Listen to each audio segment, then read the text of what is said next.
The slave markets of Terminus Station reeked of despair and disinfectant. Captain Marcus Webb walked through the crowded corridors with his hands shoved deep into the pockets of his worn flight jacket, his boots echoing against the metal flooring. He wasn't here by choice. His ship needed repairs, and the only mechanic willing to work on human vessels had demanded an unusual form of payment. He wanted Marcus to purchase a specific slave from Block 7 and deliver her to a resistance cell operating in the outer colonies. Marcus hated slavery. It went against everything Earth stood for, everything humanity had fought to abolish centuries ago. But he was stranded, broke, and desperate. One delivery, he told himself. Just one, and then he could wash his hands of this place forever. Block 7 was worse than the others. The prisoners here weren't just slaves. They were warriors, soldiers captured from 100 different conflicts across the galaxy. They stood behind energy fields, their eyes hollow or burning with rage, their bodies marked with scars that told stories of battles lost and won. That's where he saw her. She stood apart from the others, a towering figure of corded muscle and barely contained fury. Her skin was a deep bronze, marked with intricate blue tattoos that ran from her shoulders down to her wrists. Her hair was black and wild, falling past her shoulders in thick waves.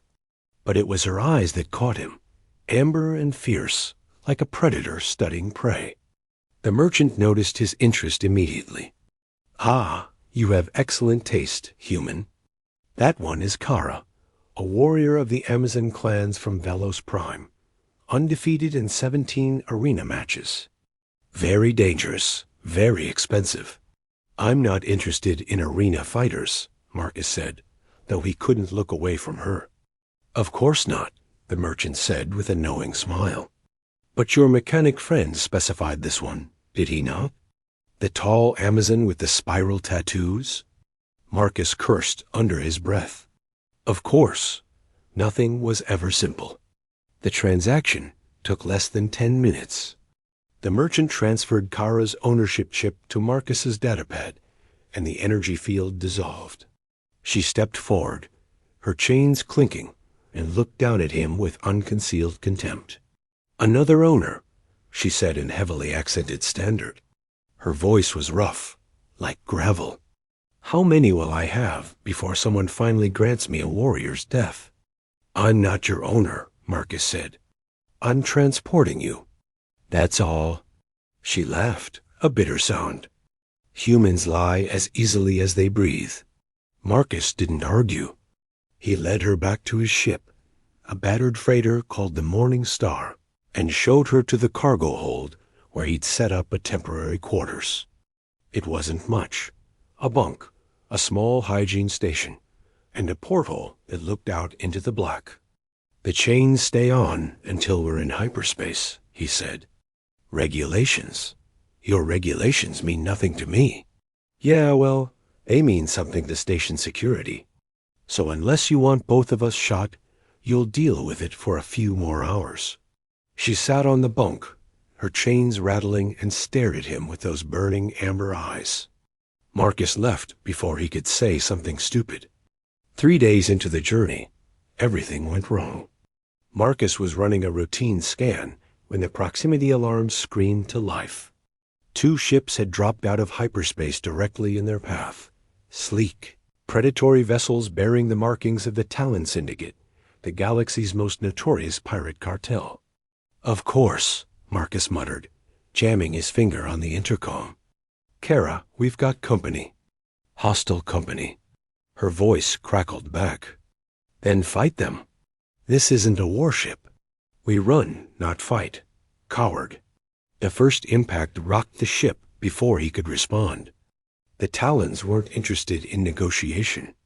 They fired again, and the Morning Star's shields flared and died. Marcus wrestled with the controls, trying to coax more speed from the aging engines, but it was useless. They were outgunned, outmaneuvered, and out of options. The boarding alarm sounded. Marcus grabbed his pistol and ran toward the cargo hold. He found Kara standing in the center of the room, her chains somehow broken, holding a piece of broken pipe like a weapon. "How did you?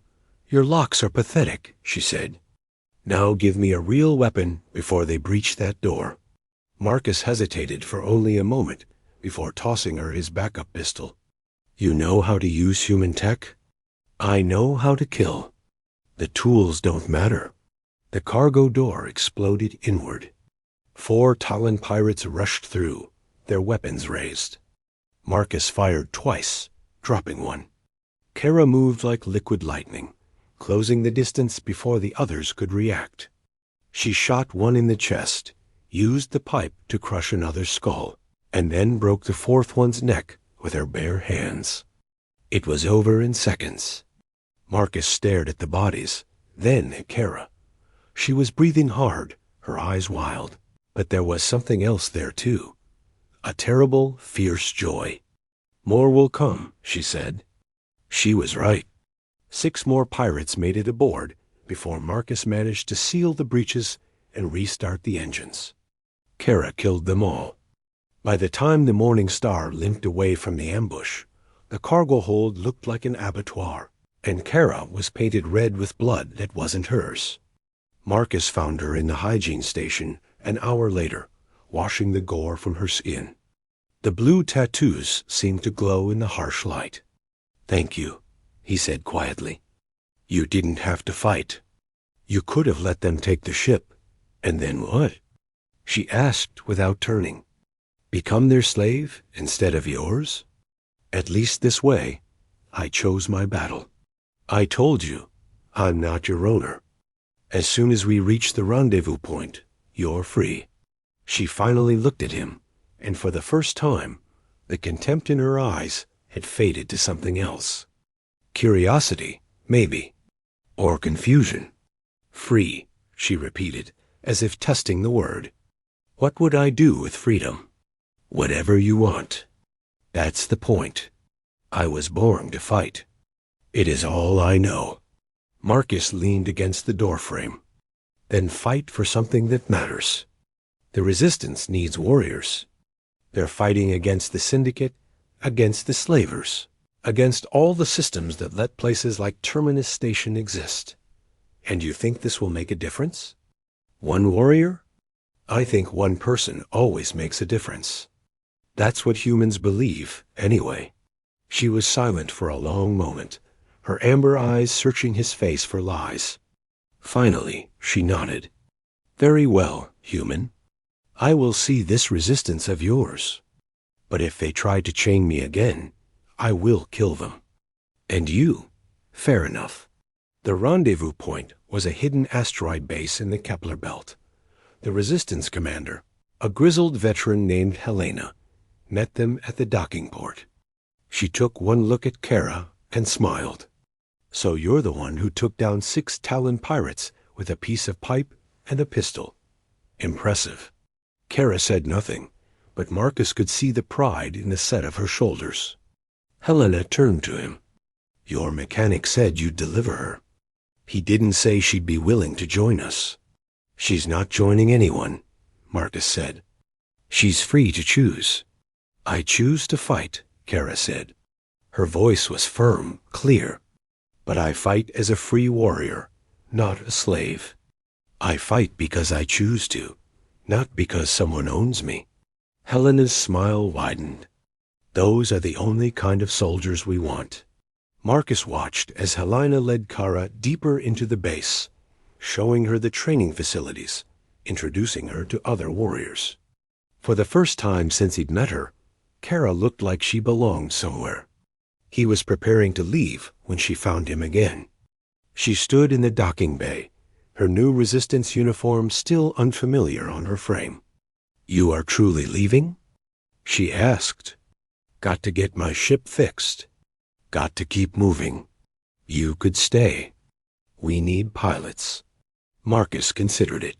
For a moment, he imagined what it might be like to be part of something bigger than himself, to fight alongside people like Kara and Helena.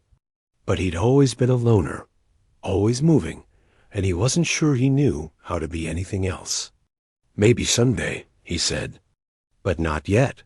She nodded, understanding. Then, to his surprise, she extended her hand. When he took it, her grip was iron strong. You gave me something I thought I would never have again, human. You gave me choice. I will not forget this. Just Marcus, he said. My name is Marcus. Just Marcus, she repeated, and there might have been the ghost of a smile on her lips. If you ever need a warrior, you know where to find me. He left the base with his ship repaired and his debts paid. As the morning star jumped back into hyperspace, Marcus thought about destiny and choice, about the strange paths that led people to exactly where they needed to be. Somewhere in the Kepler belt, a warrior who had been a slave was learning to be free. And maybe, just maybe, that would change everything.